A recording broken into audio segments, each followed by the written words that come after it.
ప్రేక్షకులందరికీ నమస్తే. ఈ వీడియో చాలా ఇంట్రెస్టింగ్ గా ఉండబోతుంది ప్రేక్షకులు. కాబట్టి చివరి వరకు చూడండి. చివరి వరకు చూస్తేనే అసలైన ఝలక్ ఉంటుంది. సో ఈ మధ్యలో ఒక చిన్న షార్ట్ నా దృష్టికి వచ్చింది. ఒకరు నాకు పంపించి సార్ దీని మీద గురించి అంటే ఈ వీడియోలో ఈ రీల్లో చెప్పబడిన విషయం గురించి కాస్త వివరణ ఇవ్వండి, ఎందుకంటే ఇది చాలా చాలా మిస్లీడింగ్ గా ఉంది అని అన్నారు. సరే, నేను కూడా చూసిన తర్వాత ఈరోజు ఎట్లాగో నాకు హాలిడే కాబట్టి దీని మీద కొంచెం వివరణ కూడా ఇవ్వాలని నాకు అనిపించింది. మనం జనరల్గా చూస్తే ముస్లింలలో చాలా రకాల సిద్ధాంతాలు ఉంటాయి. కొందరు అవుట్రైట్గా వైలెన్స్ని సపోర్ట్ చేసే వాళ్ళు ఉంటారు, దాన్ని కవర్ చేసే వాళ్ళు ఉంటారు. ఇంకొందరు ఏం చేస్తారంటే ఇంటెలెక్చువల్గా మాట్లాడి మనల్ని తప్పుదారి పట్టించడానికి ట్రై చేస్తుంటారు. ఇస్లాంలో అల్ టకియా అనే విషయం గురించి మీకు ఆల్రెడీ తెలుసు. వీళ్ళు ఏంటంటే అబద్ధాలు చెప్పి మభ్యపెట్టి వీళ్ళు ఇలా చేయడం వల్ల కూడా తన మతాన్ని ప్రచారం చేసుకుంటారు. సో ఇవన్నీ నేను ఎందుకు చెప్తున్నానంటే ఈ వీడియో ఆ బాబతికి సంబంధించింది. దీంట్లో ఉంటే కొంచెం నిజం ఉండొచ్చు, కానీ వీళ్ళు ఏదైతే క్లెయిమ్ చేస్తున్నారో ఈ క్లెయిమ్ ని ఎక్కడికి తీసుకెళ్లి లింక్ చేస్తున్నారో అది మాత్రం పచ్చి అబద్ధం. సో మనం ఏం చేద్దామంటే ఈ రోజు ఈ వీడియోలో చెప్పబడిన విషయాల గురించి విని దాని గురించి మాట్లాడదాం. సో ఇంకా ఆలస్యం ఎందుకండి, ముందుకెళ్తాం. ముస్లిం ఇన్వెన్షన్స్ గురించి మొదటిది ఆల్జీబ్రా కృషి చేసింది మొహమ్మద్ ఇబ్నే మూసా అల్ క్వారిజీ. ఆల్జీబ్రా అనే పదం ఈయన పుస్తకం నుంచే వచ్చింది. సో ఆల్జీబ్రా అనే ఒక పుస్తకం అంటే ఒక వ్యక్తి ఉన్నాడు, ఒక ముస్లిం ఉన్నాడు. ఆఫ్ కోర్స్ ఈయననే ఆల్జీబ్రా కనిపెట్టాడు. ఎందుకంటే ఆల్జీబ్రా అనేది మనకు మ్యాథమెటిక్స్ లో చాలా మంచి సిద్ధాంతం ఇది. సో దీన్ని ముస్లింలే కనిపెట్టారు. ఈయన క్లెయిమ్ చేసేది ఏంటంటే ఈ 5 ఇన్వెన్షన్స్ ఏవైతే ఉన్నాయో ఇది ముస్లింలే కనిపెట్టారు అంటారు. మనం ఈ క్రిస్టియానిటీకి అంతే కూడా ఈ బందర్రావు అనే క్యాండిడేట్ ఏం చేస్తాడంటే అన్ని ఇన్వెన్షన్స్ క్రిస్టియన్సే చేశారు కాబట్టి క్రిస్టియన్లై మీరు తిడుతున్నారు, తప్పుపడుతున్నారు కాబట్టి వాళ్ళ ఇన్వెన్షన్స్ వాడకండి. ప్రింటింగ్ మెషిన్ కనిపెట్టింది క్రిస్టియన్ కాబట్టి దాన్ని వాడొద్దు, ఏరోప్లేన్ ఎక్కొద్దు, సెల్ ఫోన్ వాడొద్దు అంటే వీళ్ళు జనరల్గా ఏం చేస్తారు ప్రేక్షకులు, ఒక మనిషి ఉన్నాడు, క్రిస్టియనే అనుకుందాం, ఇది ఇన్వెంట్ చేయడానికి క్రిస్టియానిటీ కారణం కాదు కదా. ఈయన పర్సనల్ గా కొన్ని ఇన్వెన్షన్స్ చేశాడు, ఓకే చేయొచ్చు, కానీ దాన్ని తీసుకొని మతానికి అంటబెడుతున్నాడు. ఇక్కడ కూడా ఈ వ్యక్తి ఏం చేస్తున్నాడు అంటే ఎవరో అల్జెబ్రా అని కనిపెట్టారు అని క్లెయిమ్ చేస్తూ ఇది ముస్లింలు కనిపెట్టారు. ఇప్పుడు సైంటిస్టులకి మతం ఉండదు కదా. ఒకవేళ నిజంగానే సైంటిస్ట్కి మతం ఉంటే సైంటిస్ట్ లో కనిపెట్టిన వాటికి ఆ మతం పేరు పెట్టాలి. అంటే ముస్లిం అల్జిబ్రా, ఇస్లామిక్ అల్జిబ్రా అని పెట్టాలి. పెట్టలేరు. ఎందుకు పెట్టరు అని అంటే సైంటిస్ట్ ఎవరైనా కావచ్చు, ఎవరైనా సైంటిస్ట్ కావచ్చు, హిందూ కావచ్చు, ముస్లిం కావచ్చు, క్రిస్టియన్ కావచ్చు, దాన్ని తీసుకెళ్లి మతానికి అంటపెట్టద్దు. ఒకవేళ నిజంగానే మతానికి పెట్టేది ఉంటే క్లియర్ కట్ ఆధారాలు ఉంటే మనం పెట్టవచ్చు, కానీ క్లియర్ కట్ ఆధారాలు ఉన్నాయా మనం అది చూడాలి.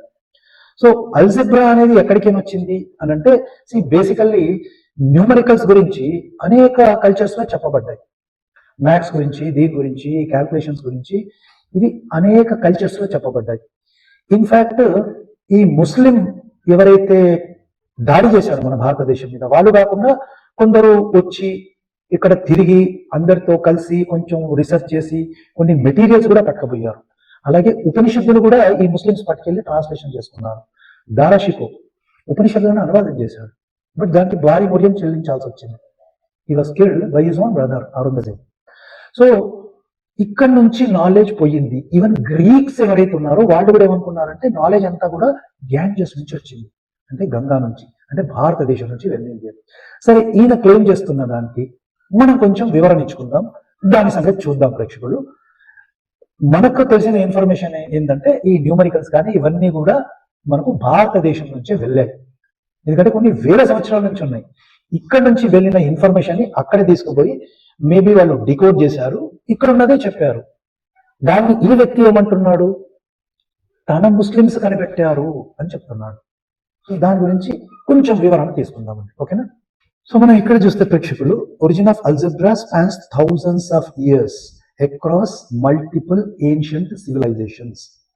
పోతే ఈ పాశ్చాత్యులు రోమన్స్ కానీ వీళ్ళంతా కూడా ఆ అరేబియన్ ప్రాంతానికి వెళ్ళినప్పుడు అక్కడ ఈ అల్జబర్ అంటే దాని నుంచే ఈ పేరు మనకు వచ్చింది. అఫ్ కోర్స్ ఈ మొహమ్మద్ ఇబిన్ మూసా అల్ జబ్రిన్ అనేవాడు 1820 AD ఈ పార్షియల్ మ్యాథమెటిషియన్.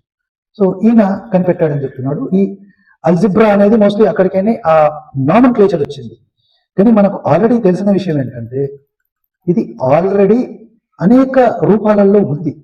సో అది మనం ఇక్కడ చూద్దాం.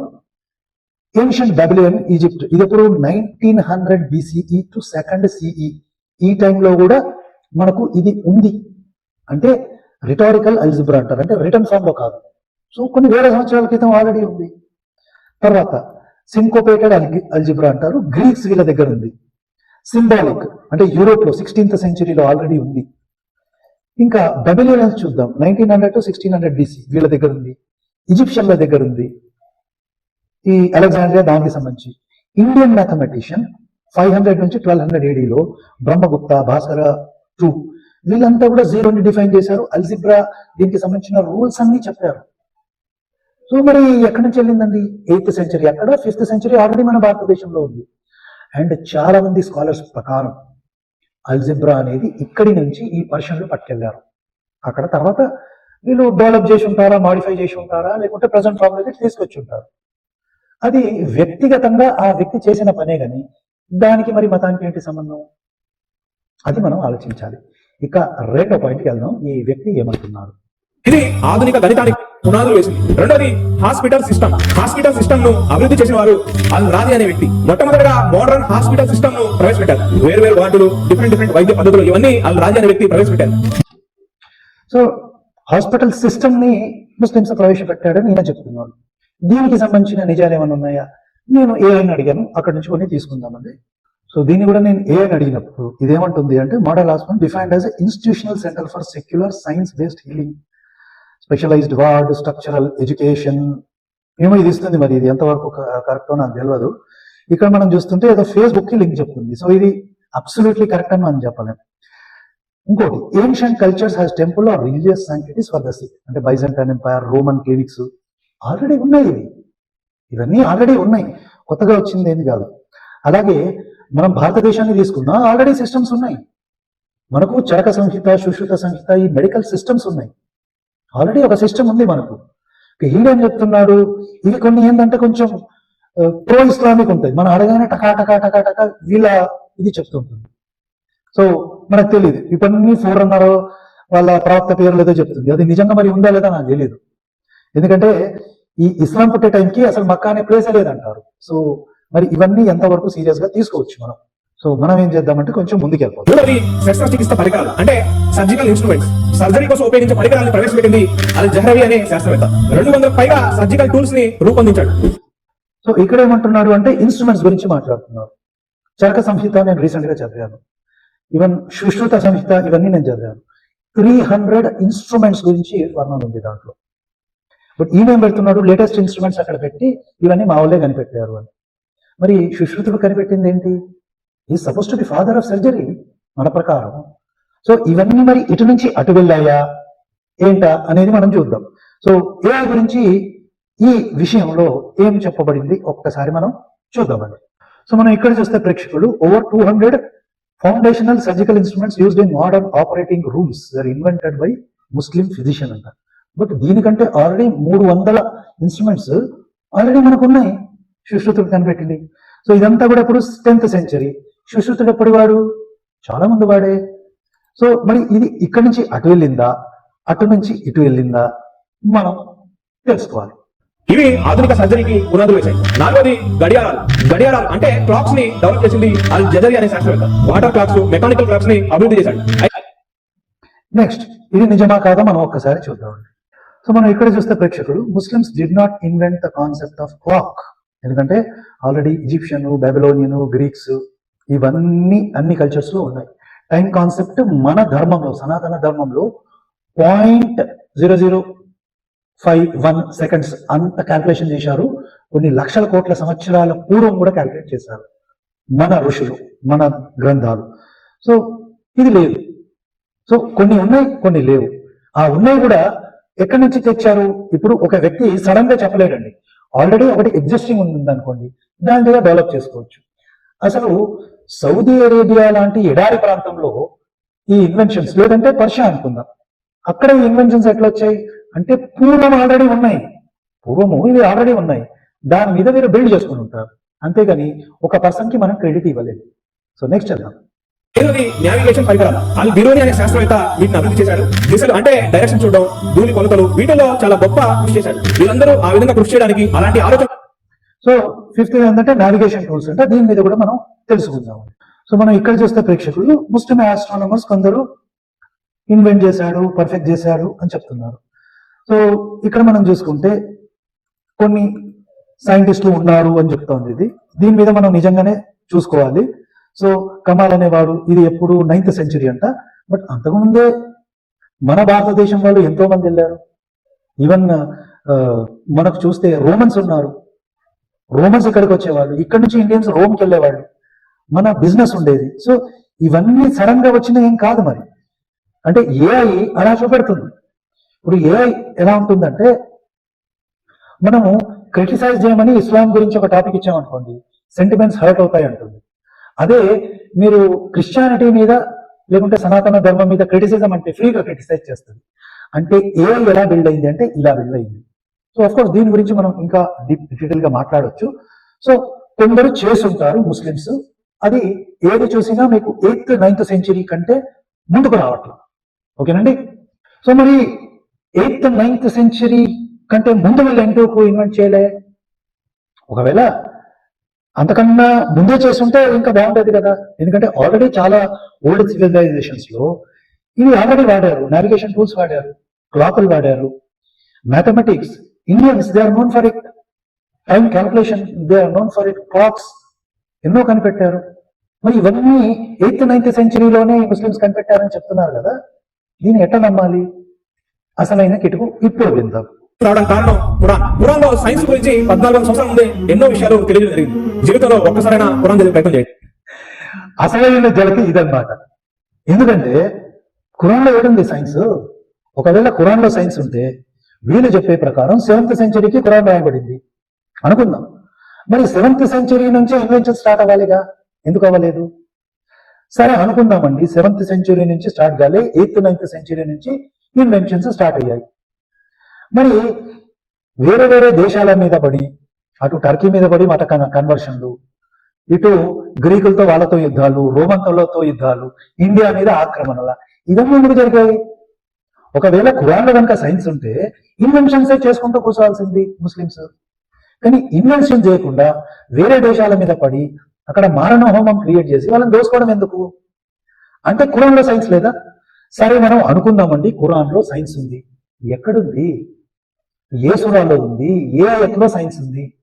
వాచ్ ఇట్లా తయారు చేయాలి అని ఖురాన్లో ఏడుంది. ఓడ మీద ఎక్కి నావిగేషన్ చెయ్యాలి అని ఖురాన్లో ఏడుంది. సర్జరీ చెయ్యాలి అని ఖురాన్లో ఏడుంది. మెడలు ఎట్లా పోయాలో ఉంది, కానీ సర్జరీ చేయాలని ఖురాన్లో ఉందండి. అసలు ఇన్స్ట్రుమెంట్స్ తో సంబంధమే ఉంది? వీళ్ళు కత్తులు పట్టుకొని అనేక సార్లు వెళ్ళారు, అనేక దేశాల మీద పడ్డారు, దౌర్జన్యాలు చేశారు, దండయాత్రలు చేశారు, కోట్ల మందిని చంపారు. వీళ్ళు నమ్మే సిద్ధాంతంలో కనుక సైన్స్ ఉంటే ఈ చంపుడు ఎందుకు? సరే ఈ రోజండి ఎంతమంది ముస్లింలకు నోబెల్ ప్రైజ్ వచ్చింది? చాలా తక్కువ మంది, వేళ్ల మీద లెక్క పెట్టవచ్చు. అదే రకంగా మీరు తీసుకుంటే యూదుల్లో తీసుకోండి, ఎంతమందికి సైన్స్ నోబెల్ ప్రైజ్ వచ్చింది? క్రిస్టియన్లకు వచ్చింది. మన భారతీయులు ఎవరైతే ఇక్కడ ఉన్నారో వాళ్ళు అక్కడ వెళ్ళి సెటిల్ అయ్యారో వాళ్ళకు వచ్చింది. మరి ఎందుకు నోబెల్ ప్రైజ్లో రాలేదు? సరే అది పోనిద్దామండి. ఎడ్యుకేటెడ్ వాళ్ళు టీసీఎస్ లాంటి దాంట్లో ఉద్యోగాలు చేస్తున్నారు, అక్కడ సిస్టంలని ఇంకా బెటర్ చేయొచ్చుగా. అక్కడ లవ్ జిహాద్ ఎందుకు జరుగుతున్నాయి? ఉమర్ అనే ఒక డాక్టర్ ఉన్నాడు, ఆడు ఎంబీబీఎస్ చదివిన తర్వాత కూడా పోయి బాంబ్ బ్లాస్ట్ చేసి చచ్చిపోయాడు. మరి ఖురాన్లో సైన్స్ ఉంటే వాడు సైన్స్ ని ఫాలో చేయకుండా ఎందుకు బ్లాస్ట్ అవుతున్నాడు? సో తేడా ఎక్కడ కొడుతుంది ప్రేక్షకులు అంటే, తేడా ఇక్కడ కొడుతుంది. ఒకవేళ నిజంగానే ఖురాన్లో సైన్స్ ఉంటే ఈయన చెప్పిన ప్రకారం ముస్లిమ్స్ అంతా కూడా సైన్స్ చుట్టూ తిరిగేది. కానీ వీళ్ళు సైన్స్ చుట్టూ తిరగట్లా. ఒక పక్క లవ్ జిహాదులు, ఇంకో పక్క హిందువుల మీద దాడులు, అమెరికాకి యూరోప్కి వెళ్తే అక్కడ తెల్లోళ్ళ మీద దాడులు, లవ్ జిహాదులు, గ్రూమింగ్ గ్యాంగులు, బాంబ్ బ్లాస్టులు, AK-57తో టెర్రరిస్ట్ అటాకులు, ఇవన్నీ ఎందుకు చేస్తారు ముస్లిమ్స్? మరి సరే ఇప్పుడు ఈ వ్యక్తి వచ్చి సైన్స్ గురించి మాట్లాడుతున్నారండి, మా వాళ్ళు ఇన్వెన్షన్ చేశారండి. ఈ వ్యక్తి ప్రపంచంలో ఉన్న 99% టెర్రరిస్టులు అందరూ మా వాళ్ళని ఎందుకు చెప్పట్లేదండి? అలా చెప్పాడు అనుకోండి, ఈ 5 నిమిషాల్లో ఎగిరిపోతాయి. సో ప్రాబ్లం అంతా ఏంటంటే ప్రేక్షకులు, ఒక వ్యక్తి ఒక మతంలో పుట్టినంత మాత్రాన వాడు సైంటిస్ట్ కావడం, గొప్ప మనిషి కాలేడని కాదు, అవ్వచ్చు. కానీ ఎవరో కనిపెట్టిన వాళ్ళని తీసుకొచ్చి ఈ ముస్లింలు కనిపెట్టారు అని చెప్తున్నాడు కదా, ఇది దివాళా కొడతాను నేను. ఇప్పుడు నిజంగానే కనిపెట్టి ఉండొచ్చు, కానీ దానికి వీళ్ళు ఫాలో చేస్తున్న ఖురాన్కి వీళ్ళ మతానికి సంబంధమే లేదు కదా. ఎందుకు లింక్ పెట్టాలి? సరే, నువ్వు లింక్ పెట్టాలనుకో, మరి టెర్రరిజంకి కూడా లింక్ పెట్టు, లవ్ జిహాద్లకి, గ్రూమింగ్ గ్యాంగ్లకి లింక్ పెట్టు. మీరు దోచుకున్నారు కదా, ఈ రోజుకి చేస్తున్నారు కదా దౌర్జన్యాలు, దాన్ని కూడా లింక్ పెట్టు. నువ్వు ఒక మంచిని క్లెయిమ్ చేసుకుంటే చెడుని కూడా క్లెయిమ్ చేసుకో. ఇదే పద్ధతి క్రిస్టియన్ కూడా చేస్తారండి. ప్రపంచాన్ని మేము ఎడ్యుకేట్ చేశాము, ఇన్ని టెక్నాలజీ కానీ, అరే నువ్వు చంపిన 1 కోట్ల మంది సంగతి ఏంటి? అమెరికా పోయి దౌర్జన్యం చేసావు, అప్పుడున్న రెడ్ ఇండియన్స్ మొత్తం వేసేసావు, నేటివ్ ఇండియన్స్ ని, రెడ్ ఇండియన్స్ ని. యూరోప్ లో మారణ హోమం చేశావు, 100 దేశాల మీద ఆక్రమణ చేసి అక్కడ ఉన్న నాగరికతని సర్వనాశనం చేసావు. మంచి క్లెయిమ్ చేసుకున్నావు, చెడు కూడా క్లెయిమ్ చేసుకో. సో మీరేమంటారు ప్రేక్షకులు ఈ విషయమై? మంచిని క్లెయిమ్ చేసుకుంటే చెడుని కూడా క్లెయిమ్ చేసుకోవాలి కదా. సో కానీ ఇక్కడ ఒక ముఖ్యమైన విషయం ఏంటంటే, 8th సెంచరీలో ఒక వ్యక్తి, 9th సెంచరీలో ఒకరిద్దరు ఏదో కనిపెట్టి ఉంటే అది సడన్ గా దానంతకది రాలే. ఎందుకంటే వాళ్ళ కల్చరే అది కాదు, ఇస్లామిక్ కల్చరే సంపడం నరకడం ఇది. అక్కడ ఒక వ్యక్తి వచ్చి కనిపెట్టాడంటే ఆ సోర్స్ ఎక్కడి నుంచి వస్తుంది? భారతదేశం నుంచి దొంగతనం చేసిన టెక్నాలజీ ఇదంతా భారతదేశానికి వచ్చి ఇక్కడ ఉన్న ఈ కొన్ని బుక్కులు పట్టుకెళ్ళి అక్కడ వాళ్ళు క్రియేట్ చేసుకొని మాది అని క్లెయిమ్ చేసుకున్నారు. దాన్ని మనకు బహుశా AI చూపెడుతుంది. సో అది ప్రేక్షకులు నేను చెప్పాలనుకున్నాను.